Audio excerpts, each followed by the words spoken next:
Hello friends, मैं सूरज शुक्ला आप सबका स्वागत करता हूं मेरे इस यूट्यूब चैनल पे जिसका नाम है वी टीचिंग। तो आज हम लोग स्टार्ट करने जा रहे हैं क्लास 12th का चैप्टर नंबर 1 जिसका नाम है liquid solutions and colligative property. तो चलिए शुरू करते हैं।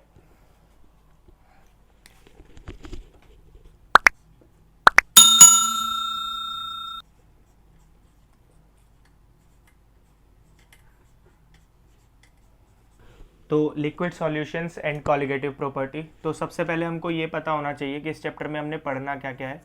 सबसे पहले हम बात करेंगे यहाँ पर कॉन्सेंट्रेशन टर्म्स की।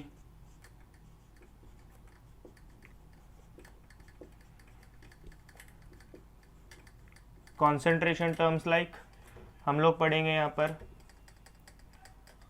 मास परसेंटेज के बारे में, वॉल्यूम परसेंटेज के बारे में, मास बाय वॉल्यूम परसेंटेज के बारे में, मोलैरिटी के बारे में, मोलैलिटी के बारे में, मोल फ्रैक्शन के बारे में, normality, strength, parts per million. इसके बाद हम बात करेंगे इसमें हेनरीज लॉ की, and then Raoult's law,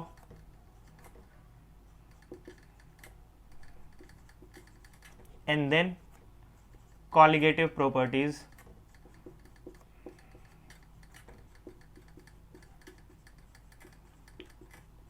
Colligative properties such as relative lowering of vapor pressure,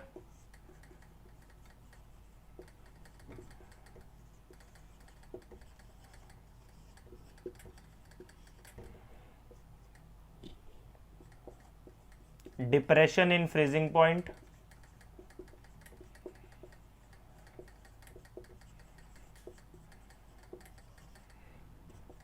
elevation in boiling point,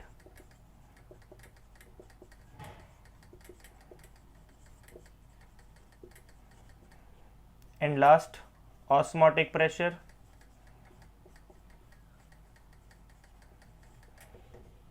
and the last is abnormal molecular mass। इसमें हम लोग पढ़ेंगे वेंटो फैक्टर,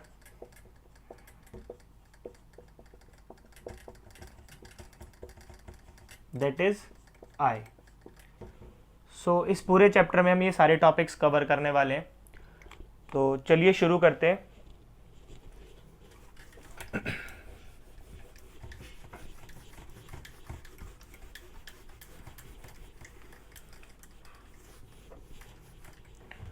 तो सबसे पहले हमें ये पता होना चाहिए सॉल्यूशंस क्या होते हैं।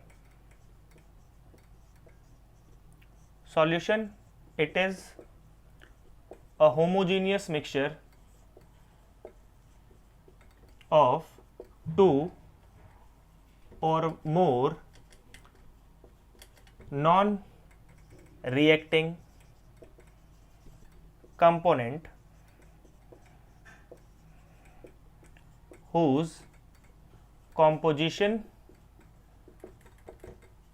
can be varied up to certain limit. तो बेसिकली अगर हम दो कंपोनेंट को मिक्स करते हैं तो मिक्स करने के बाद हमारे पास एक होमोजीनियस मिक्सचर बनना चाहिए। तो it is a homogeneous mixture of two और more non reacting component whose composition can be varied up to certain limit. तो होमोजीनियस का मतलब आप लोगों को पता ही है। फॉर एग्जाम्पल अगर हम सॉल्ट और वाटर को मिक्स करते हैं तो हमारे पास एक सॉल्ट सॉल्यूशन बनता है। तो सॉल्ट हमारे पास सॉलिड स्टेट में होता है और वाटर हमारे पास लिक्विड स्टेट में होता है, बट जो हमारा रिजल्टिंग सॉल्यूशन है वो कौन सी स्टेट में होता है? It represent only liquid state. तो जब हमारे पास कोई एक मिक्सचर एक सिंगल फेस को रिप्रेजेंट करता है तो उसको हम क्या बोलते हैं? Homogeneous mixture. फॉर एग्जांपल अगर हम सैंड और वाटर को मिक्स करते हैं तो हमारे पास एक सैंड प्लस वाटर का मिक्सचर आएगा जिसमें हमें सॉलिड स्टेट और लिक्विड स्टेट दोनों फेस नज़र आएंगे। तो यहाँ पर हमारे पास डबल फेस है जिसमें हमें एक सेपरेटिंग लेयर नज़र आएगी। तो जहाँ पर हमें डबल फेस नज़र आता है उसको हम क्या बोलते हैं? Heterogeneous.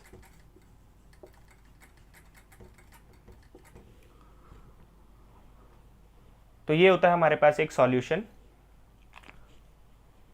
Next,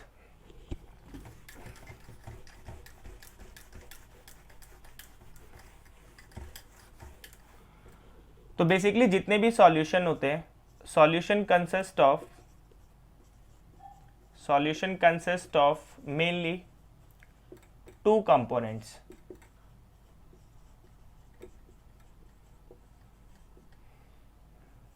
One is solute, another is solvent. Solute, the component of the solution present in small amount.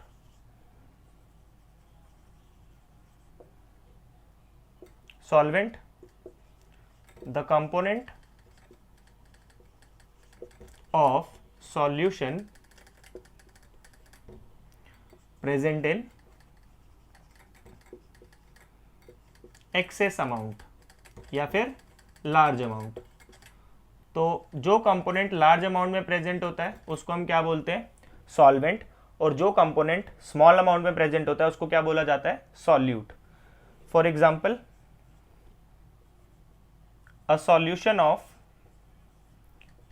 NaCl in water। अगर हमारे पास कभी भी एक ऐसी स्टेटमेंट आती है, a solution of NaCl in water, इसका मतलब NaCl is solute and water is solvent। For example हमारे पास लिखा हुआ है a solution of ethanol in water। इसका मतलब क्या है? Ethanol is solute and water is solvent. Next,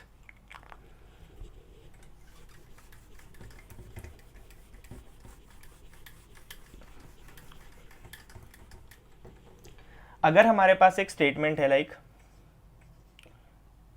an aqueous solution of NaCl, इसका मतलब क्या है कि NaCl क्या है हमारे पास? सॉल्यूट। एक्वस मीन्स वाटर, मतलब हेयर वाटर इज सॉल्वेंट। अगर हमारे पास लिखा हुआ है an aqueous solution of ethanol, इसका मतलब भी क्या हुआ? इथेनॉल हमारे पास सॉल्यूट है। Aqueous means water, here water is solvent। तो बेसिकली इन टर्म्स के बारे में हमें पता होना चाहिए क्योंकि न्यूमेरिकल प्रॉब्लम से हमें क्लासिफाई करना होता है कि कौन सॉल्यूट है और कौन सॉल्वेंट है। नेक्स्ट, अगर हमारे पास लिखा हुआ है 20% एक्वस सॉल्यूशन ऑफ NaCl, तो इसका मतलब क्या है हमारे पास? 20% क्या है हमारे पास? 20% is NaCl and rest 80% is water. So this is solute and this is solvent. For example, we have 25% aqueous solution of ethanol, means 25% is ethanol and rest 75% is water. So basically ये ज़्यादा amount में, ये कम amount में है, सो this is solute. ये ज़्यादा amount में है, so that is solvent. Next,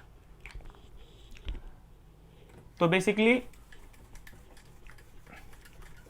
जो चीज़ कम अमाउंट में होती है उसको सॉल्यूट बोला जाता है, और जो चीज़ ज़्यादा अमाउंट में होती है उसको सॉल्वेंट बोला जाता है।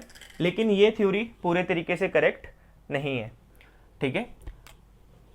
तो basically a solvent is that component which decide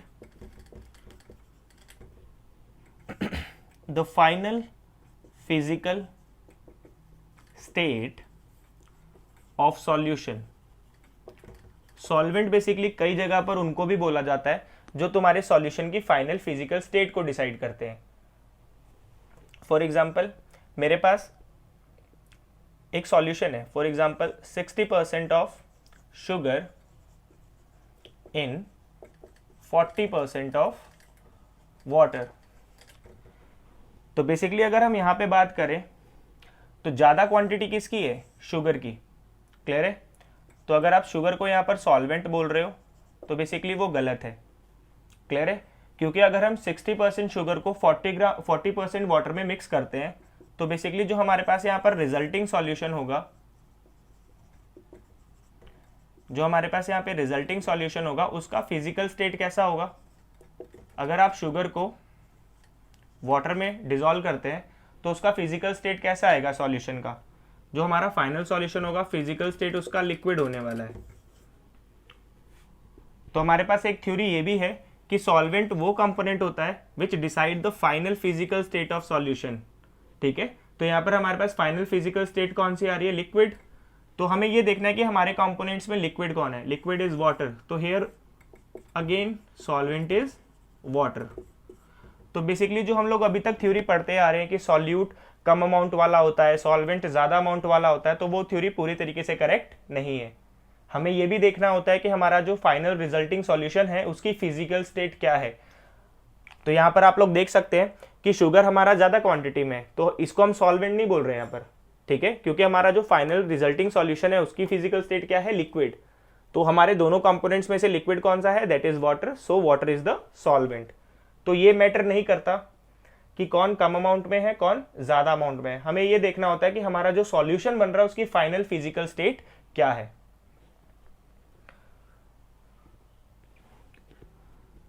so next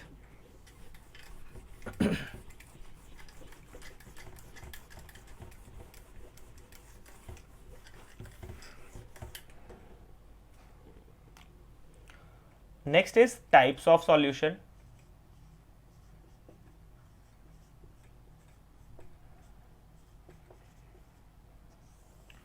तो बेसिकली हमारे पास सॉलिड सॉल्यूशंस भी होते हैं,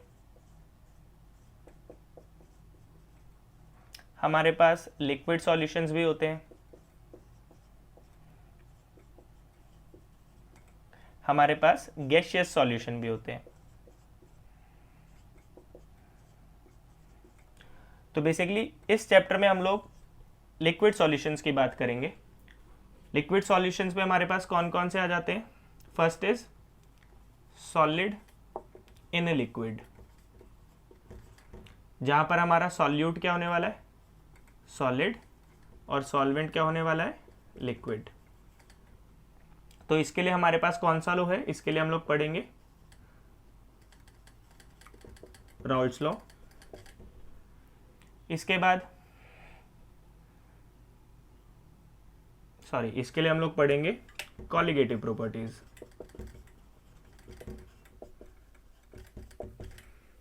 उसके बाद है हमारे पास लिक्विड इन लिक्विड, इसके लिए हम लोग पढ़ेंगे राउल्ट्स लॉ।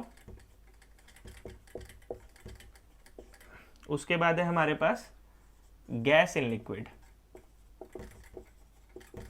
जिसके लिए हम लोग पढ़ेंगे हेनरीज लॉ। तो बेसिकली हमें इन टॉपिक्स को कवर करना है हमारे चैप्टर में। उससे पहले अगर हम बात करें बाइनरी सॉल्यूशंस क्या होते हैं, so binary stands for two, a solution which contain only two components are called binary solutions. जिस सॉल्यूशंस के अंदर सिर्फ दो कंपोनेंट होंगे, like salt plus water, sugar plus water,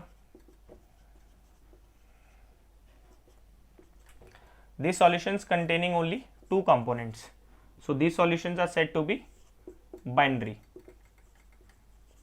solutions. Similarly, we have ternary solutions. Ternary stands for three: a solution which contain three components, जिस solution में तीन component होंगे are called ternary solutions. For example, salt plus sugar plus water एक ऐसा solution जिसमें तीन component present है, तो उसको हम क्या बोलेंगे?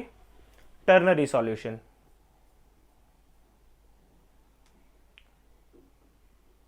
सो नेक्स्ट,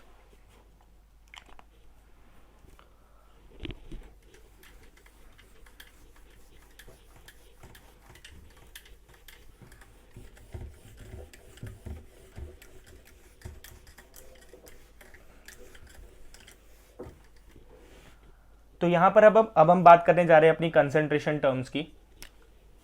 तो नेक्स्ट टॉपिक इज, तो बेसिकली जो हमारा मेन चैप्टर है वो यहीं से स्टार्ट होता है, कंसंट्रेशन टर्म्स।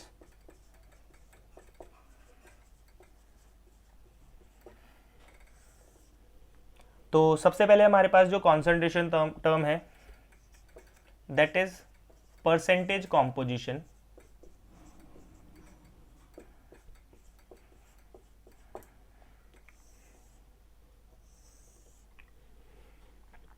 तो इसमें हमें जो सबसे पहला टॉपिक कवर करना है दैट इज मास परसेंटेज। इसको एक और चीज बोला जाता है वेट बाय वेट परसेंटेज, या फिर इसको एक और चीज बोली जाती है that is percentage by mass. तो बेसिकली अगर हमारे न्यूमेरिकल में इनमें से कोई भी टर्म आ रही है, इसका मतलब हम मास परसेंटेज की ही बात कर रहे हैं, ठीक है।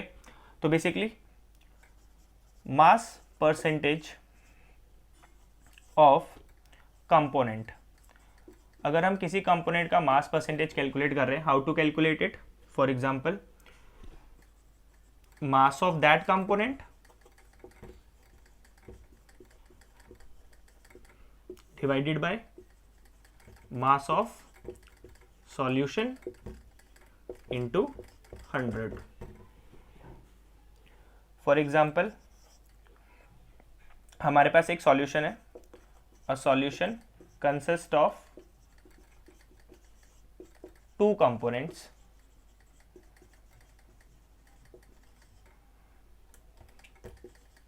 A and B. So how to calculate mass percent of A? So mass of A in gram divided by mass of solution कैसे बनेगा? That is mass of A plus mass of B into 100।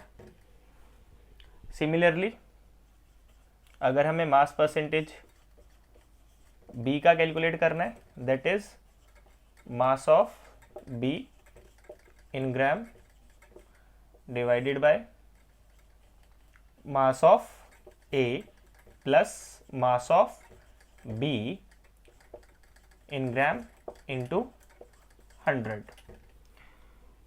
हम लोग ऐसे भी calculate कर सकते हैं, अगर हमारे पास मास परसेंटेज ऑफ ए है तो हम लोग मास परसेंटेज ऑफ बी कैसे कैलकुलेट कर सकते हैं? 100 minus mass percentage of A. By this also we can calculate the mass percentage of B. So इसको आप लोग नोट कर सकते हैं, how to calculate mass percentage.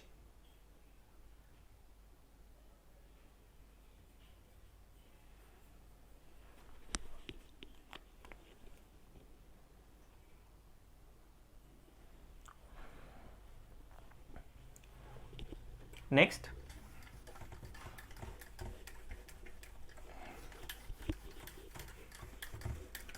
तो बेसिकली मास परसेंटेज को डिफाइन कैसे किया जाता है? What is mass percentage? Mass percentage, it is defined as amount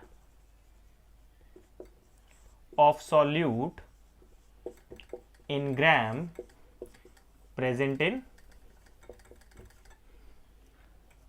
100 gram of solution. तो बेसिकली फॉर एग्जाम्पल हम इसको ऐसे समझ सकते हैं कि हमें न्यूमेरिकल में क्या बोला गया, that is 20% aqueous solution of NaCl by mass. तो बेसिकली मैंने अभी बताया था परसेंटेज बाय मास बोला जाएगा, इसका मतलब वो मास परसेंट है। तो इसको हम कैसे रीड करते हैं बेटा? इसको रीड करने के लिए 20% means 20 gram of NaCl is present in 100 gram of solution. अगर हमें किसी की मास परसेंटेज गिवन है तो इसका क्या मतलब होता है? Amount of solute in gram present in 100 gram of solution. तो मैंने अभी बताया था अगर हमारे पास ऐसे लिखा होता 20% एक्वस सॉल्यूशन ऑफ NaCl, तो मैंने बताया था वहां पर NaCl क्या है? सॉल्यूट। एक्वस बोला गया है, इसका मतलब वाटर वहां पर क्या है? सॉल्वेंट। तो बेसिकली जो मास परसेंटेज है वो अमाउंट ऑफ सॉल्यूट को रिप्रेजेंट करती है in gram present in 100 gram of solution. तो हम लोग बोल सकते हैं यहाँ पर हमारे पास सॉल्यूट क्या है? Solute is NaCl, that is 20 gram of NaCl, 20 gram of solute is present in 100 gram of solution. तो हमें पता है यहाँ पर कि सॉल्यूशन किसके बराबर होता है? सॉल्यूट प्लस सॉल्वेंट के बराबर होता है। Solution is 100 gram, solute is 20 gram plus solvent. So here weight of solvent is 80 gram. So by this we can calculate also the mass of solvent. Another example,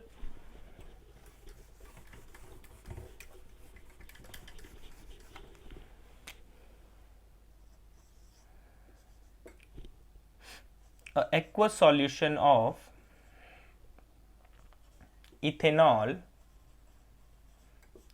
25% by mass। तो basically मैंने भी बताया था aqueous solution of ethanol, इसका मतलब ethanol क्या है यहाँ पे? सॉल्यूट, और एक्वस बोला गया है मतलब वाटर इज सॉल्वेंट। तो बेसिकली जो मास परसेंटेज है वो किसकी अमाउंट को रिप्रेजेंट करता है? सॉल्यूट की अमाउंट को रिप्रेजेंट करता है। तो 25% mean 25 gram of ethanol is amount of solute in gram present in 100 gram of solution. तो यहां पर भी हम लोग अमाउंट ऑफ वाटर कैलकुलेट कर सकते हैं, दैट इज 75 ग्राम। यहां पर हमारे पास वेट ऑफ इथेनॉल कितना आ रहा है? Weight of ethanol is 25 gram, weight of solution is 100 gram. So weight of solvent कितना होगा? वेट ऑफ सॉल्वेंट इज 75 ग्राम। इस तरीके से हम वेट ऑफ सॉल्वेंट भी कैलकुलेट कर सकते हैं।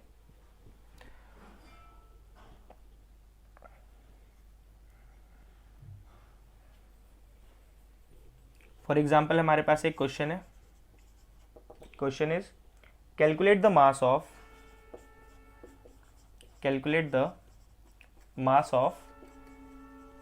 cane sugar and water prepared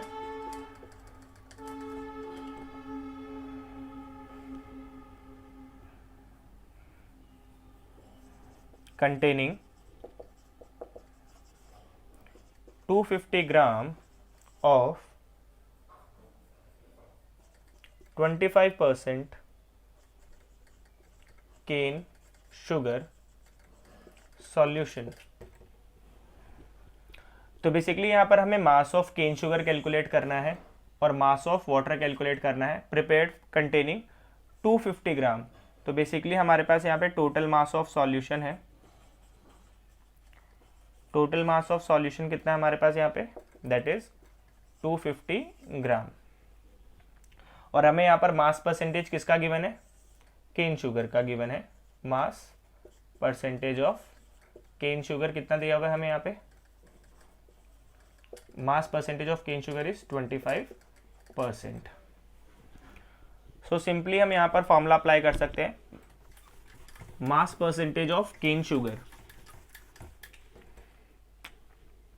so mass percentage of cane sugar is equals to mass of cane sugar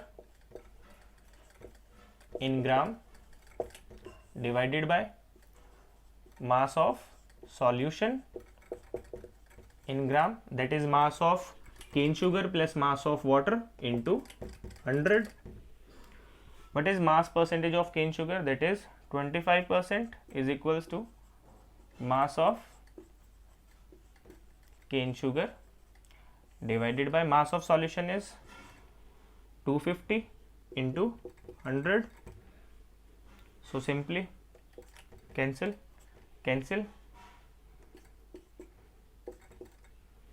So this is 125 by 2, that is mass of cane sugar comes out to be 62.5 gram. This is mass of cane sugar. Now how to calculate mass of water? We know that weight of solution is equals to weight of solute plus weight of solvent. What is the weight of solution here? 250. Weight of solute comes out to be 62.5 plus weight of solvent. So weight of solvent is equals to 250 minus 62.5 comes out to be 187.5 gram. So this is the weight of water.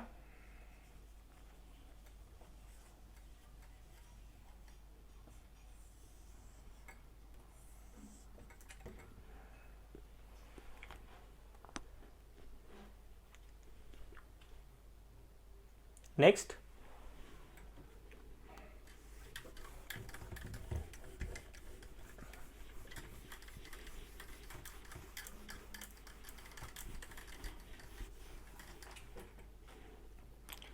next is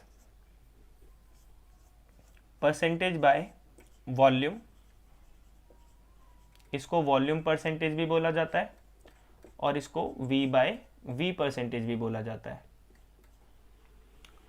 so how to calculate volume percentage? Volume percentage of any component, for example solute, volume percentage of solute, how to calculate it? Volume of solute in ml, बेटा units का यहाँ पे ध्यान रखना पड़ेगा, over volume of solution, also volume of solute plus volume of solvent into 100। So for example अगर हमें दिया गया है 25% एक्वस सॉल्यूशन ऑफ NaCl, तो बेसिकली ये NaCl हमारा यहाँ पर क्या है, सॉल्यूट। एक्वस लिखा गया है, इसका मतलब सॉल्वेंट क्या है हमारे पास, वाटर। बेसिकली हम यहाँ पे कोई एक लिक्विड ले लेते हैं, C2H5OH ले लेते हैं। तो इसका क्या मतलब हुआ, that is 25 ml of C2H5OH is present in 100 ml of solution।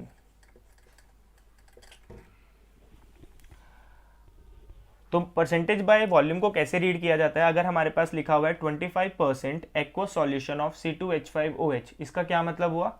25 ml of solute is present in 100 ml of solution.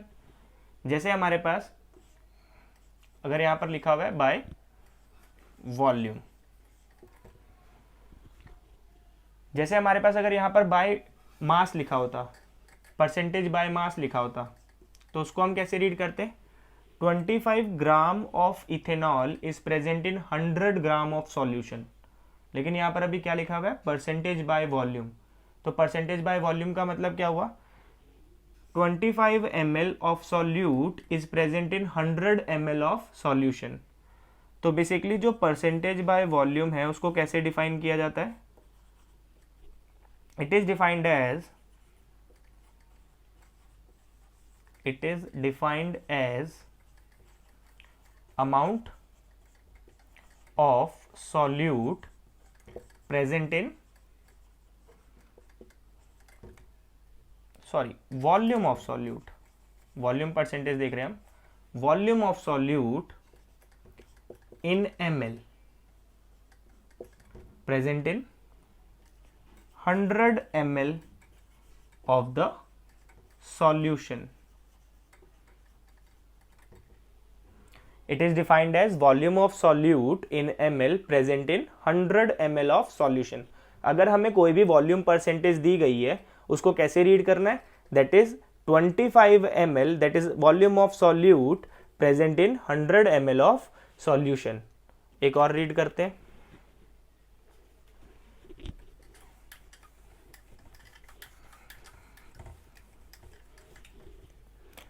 For example 20% aqueous solution of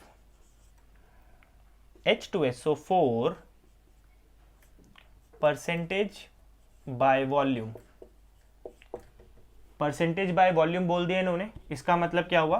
that is amount of solute, volume of solute, that is 20 ml of solute, that is H2SO4 is present in 100 ml of solution. अगर यहीं पर मुझे ये बोल दिया जाए कि ये परसेंटेज बाय वेट है, अगर मुझे यही बोल दिया जाए कि ये परसेंटेज बाय मास है, तो मैं इसको कैसे रीड करूंगा? सिर्फ यूनिट्स का फर्क पड़ता है। अगर इसी चीज को परसेंटेज बाय मास बोल दिया जाए तो किसको कैसे रीड करेंगे? 20 gram of H2SO4 is present in 100 gram of solution. तो अगर हम लोग परसेंटेज बाय मास ले रहे हैं तो हमारी यूनिट्स ग्राम रहती है, टोटल सॉल्यूशन 100 ही रहेगा। और अगर हमारे पास परसेंटेज बाय वॉल्यूम है तो हमारी यूनिट्स ml रहती हैं, टोटल सॉल्यूशन हमेशा 100 रहेगा। सो नेक्स्ट है हमारे पास third concentration term, that is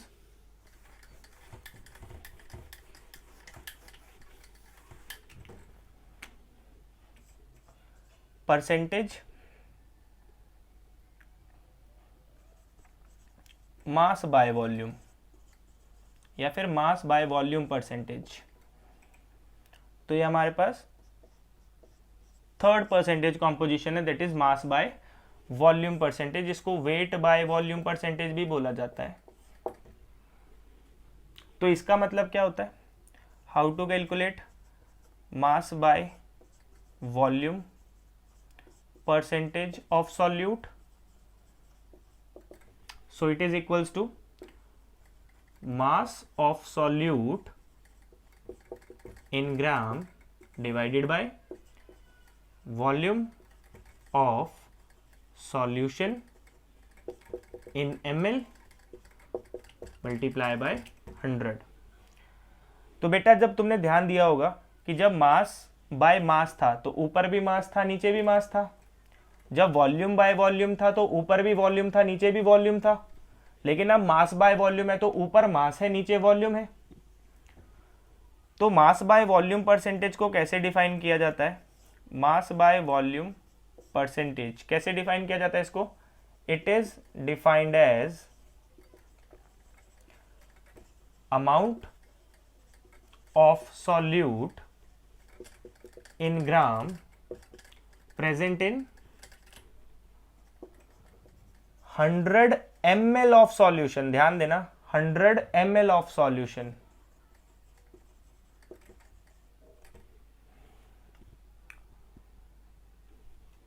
तो बेसिकली अगर हम यहां पर ये बोलें कि हमारे पास बोला जा रहा है 25% aqueous solution of NaCl percentage mass by volume, तो इसको हम कैसे रीड करेंगे? बेसिकली जो परसेंटेज है वो अमाउंट ऑफ सॉल्यूट को रिप्रेजेंट करती है, तो it is 25 gram of NaCl present in, क्योंकि बेटा ये परसेंटेज बाय वॉल्यूम है तो यहाँ पर इन 100 ml हमें वॉल्यूम लेके चलना पड़ेगा, 100 ml ऑफ सॉल्यूशन. सो अगर हमारे पास एक और एग्जांपल है, that is 40% aqueous solution of C2H5OH mass by volume percentage, तो इसका मतलब क्या है? इसका मतलब है 40 gram of C2H5OH is present in 100 ml of solution. तो बेसिकली जब हमारे पास मास बाय मास था तो ये भी मास था वो भी मास था, जब हमारे पास वॉल्यूम बाय वॉल्यूम था तो हमारे पास ये भी वॉल्यूम था वो भी वॉल्यूम था. अब हमारे पास मास बाय वॉल्यूम है, मास बाय वॉल्यूम है तो इसका मतलब ये हमारे पास मास है और वो हमारे पास वॉल्यूम है. तो बेसिकली ये जो पहली टर्म होती है ये हमेशा सॉल्यूट को रिप्रेजेंट करती है और ये जो सेकेंड टर्म होती है ये हमेशा सॉल्यूशन को रिप्रेजेंट करती है. तो ये हमारे पास परसेंटेज कॉम्पोजिशंस है.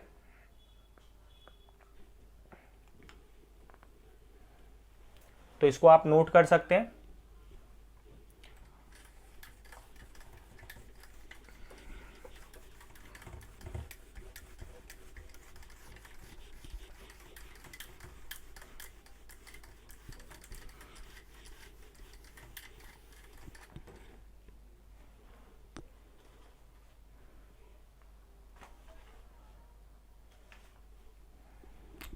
तो बेसिकली अगर हम मास बाय मास परसेंटेज की बात करते हैं तो यहाँ पर हमारे पास जो अमाउंट ऑफ सॉल्यूट होगा वो ग्राम में होगा और जो अमाउंट ऑफ सॉल्यूशन होगा वो भी ग्राम में होगा. अगर हम बात करते हैं वॉल्यूम बाय वॉल्यूम की, वॉल्यूम बाय वॉल्यूम परसेंटेज, तो ये पहला टर्म किसको रिप्रेजेंट करता है? सॉल्यूट को. तो यहाँ पर हमारे पास होगा वॉल्यूम ऑफ सॉल्यूट और वो किस में होना चाहिए? इन ml. जो नीचे वाली टर्म होती है वो किसको रिप्रेजेंट करती है? सॉल्यूशन को. तो यहाँ पर हमारे पास वॉल्यूम ऑफ सॉल्यूशन भी किस में होगा? इन ml. और अगर हमारे पास है मास बाय वॉल्यूम परसेंटेज, तो बेसिकली यहाँ पर जो अमाउंट, ये ऊपर वाला टर्म किसको रिप्रेजेंट करता है? आगे वाला टर्म हमेशा किसको रिप्रेजेंट करता है? सॉल्यूट को. मास है तो हमारे पास यहाँ पर होगा amount of solute, that is mass, must be in grams. And नीचे हमारे पास क्या आ रहा है? V, that is volume. तो नीचे वाली टर्म किसको रिप्रेजेंट करती है? सॉल्यूशन को.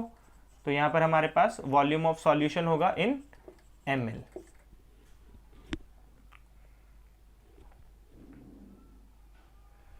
तो जैसे अगर हमें बोला जा रहा है, एग्जांपल एक और ले लेते हैं, जैसे 10% एक्वस सॉल्यूशन ऑफ सुक्रोज.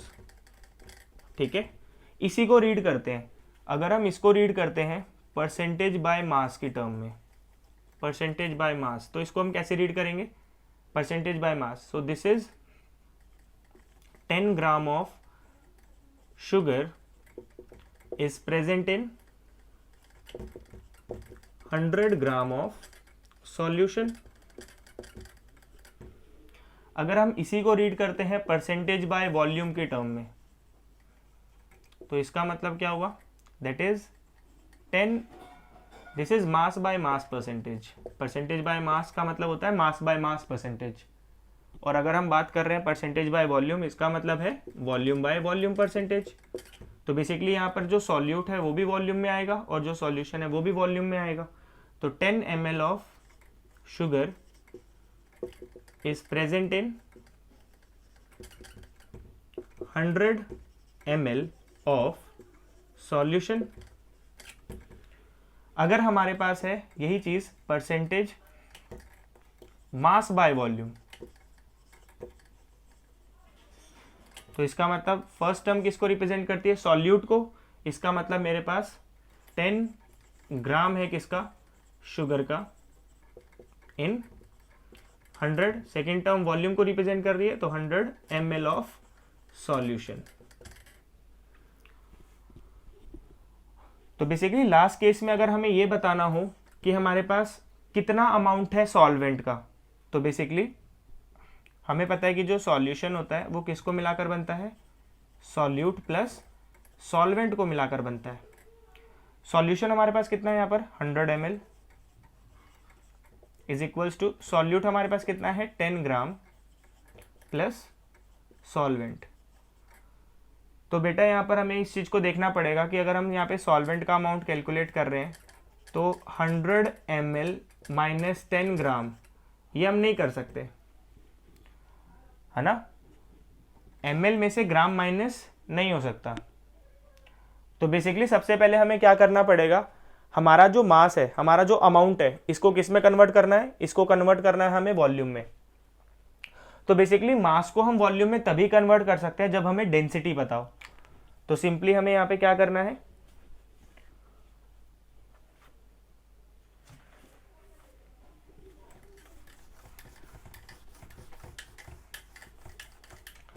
तो अगर हमें पता है डेंसिटी कितना है, अगर हमें डेंसिटी ऑफ सॉल्यूट पता है दैट इज x ग्राम पर ml, let it be x ग्राम पर ml, सो हमारे पास वॉल्यूम ऑफ सॉल्यूट कितना हो जाएगा, हमें पता है डेंसिटी का फॉर्मूला होता है rho is equals to mass by volume. So यहाँ से हम वॉल्यूम निकाल सकते हैं that is mass by rho. So mass is 10 and density is x, so this is volume of solute. So now हम लोग यहाँ पे सॉल्वेंट का वॉल्यूम कैलकुलेट कर सकते हैं that is 100 ml minus 10 by x ml. So this will give the volume of solvent.